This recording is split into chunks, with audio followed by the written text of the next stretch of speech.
the program that the White House has presented $1 million and over your program?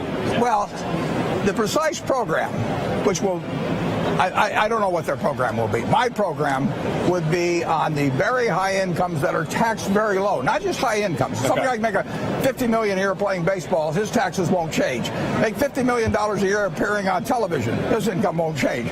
But if they make a lot of money and they pay a very low tax rate, like me, it would be changed by a minimum tax that would only bring them up to what the other people pay. Okay, so does that mean that you disagree with the president's new jobs proposal, which we paid for by raising taxes on households with incomes of over $250,000? That's another program that I won't be discussing. But my program is to have a tax on ultra-rich people who are paying very low tax rates, not just ultra-rich people. And it would probably apply to 50,000 people in a population of 300. Okay, but that means you disagree with the president on the 250,000. No.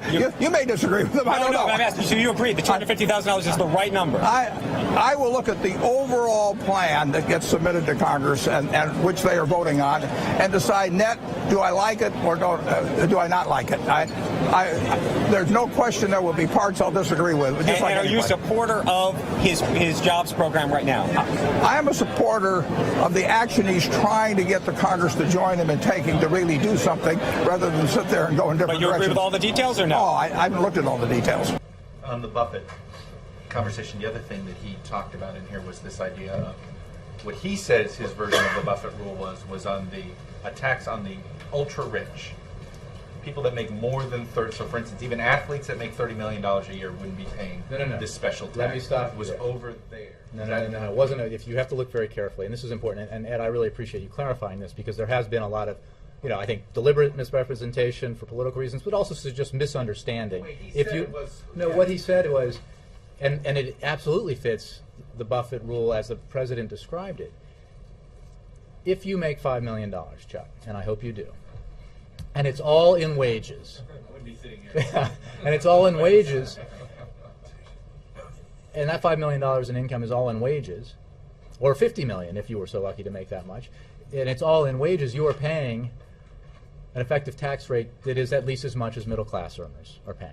If, however, you are like Warren Buffett or someone making $1 million or somebody making 10 or 50 or 5 million, whatever the figure is, but it's not. But you are paying an effective tax rate that is lower than a plumber or a secretary or some, a lot of us here, then that's where the principle would apply. So it doesn't apply to just, and then that's how Warren Buffett described it, and that's how he thinks it affects 50,000 people. Well, I don't know what the figures are. We have been quite clear that obviously this is not about the principle. First of all, as a principle, it's not a. This is a principle that should guide a tax reform, overall tax reform structure.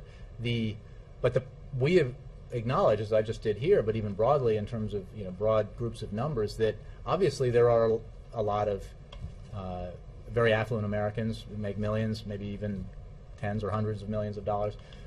Certainly a portion of them are paying an effective tax rate that's at least as much as a middle-class wage earner. But there are certainly numerous very affluent Americans who are not. And that is what the Buffett rule is meant to apply to.